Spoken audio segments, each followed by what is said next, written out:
आज भाजपा की सरकार नहीं तो नीतीश कुमार फिर टोपी पहनाने के लिए कह रहे हैं कि हम तो बनाना चाह रहे हैं, केंद्र वाले नहीं कर रहे हैं। अभी साल भर पहले तो दोनों आदमी आप लोग गलबैया करके बैठे हुए थे।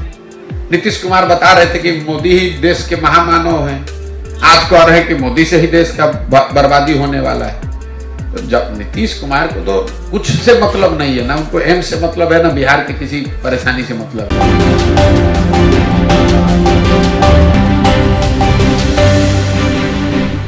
मैं सबनाज और मेरे साथ रब्जी लाइव देख रहे हैं आप। तो जनस्वराज के सूत्रधार प्रशांत किशोर ने नीतीश कुमार के राजनीतिक स्वार्थ की पोल खोलते हुए कहा कि इस बात को लिख कर ले लीजिए।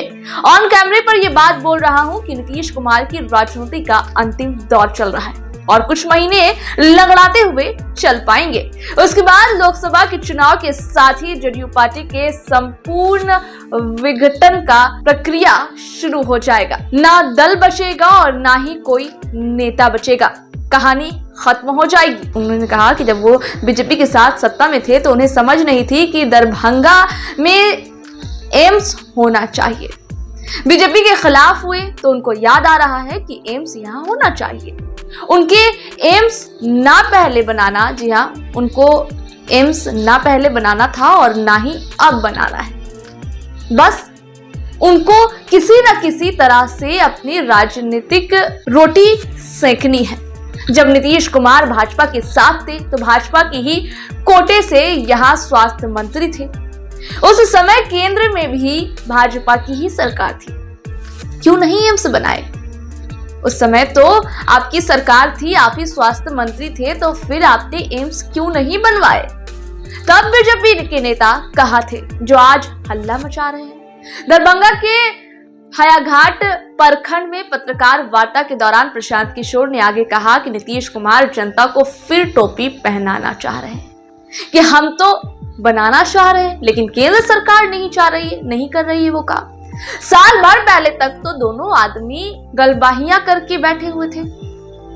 नीतीश कुमार कह रहे थे कि नरेंद्र मोदी देश के महामानव है और अब आप कह रहे हैं कि मोदी से ही देश की बर्बादी होने वाली है।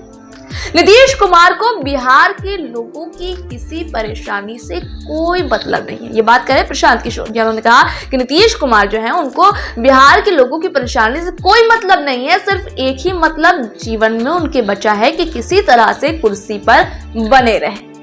जिसको जो लूटना है लूटो, बिहार को बर्बाद करना है करो और हम कुर्सी पर बैठे रहे और उलूल जुलूल बयान देते रहे। अधर में तब तक लटका रहेगा जब तक नीतीश कुमार जैसे लोग अपनी राजनीतिक स्थिति के हिसाब से इस विषय पर निर्णय लेते रहेंगे। अभी जब भाजपा के साथ थे तो उनको एम्स दरभंगा में होना चाहिए इसका समझ नहीं था।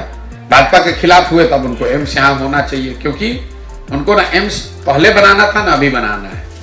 उनको किसी न किसी तरह से इस पर राजनीतिक रोटी सेकनी है। भाई जब आप भाजपा के साथ थे, भाजपा का यहाँ स्वास्थ्य मंत्री था, भाजपा के दिल्ली में सरकार है, काहे नहीं एम्स बनवाए उस समय? और तब भाजपा के नेता कहाँ थे? आज हल्ला मचा रहे हैं।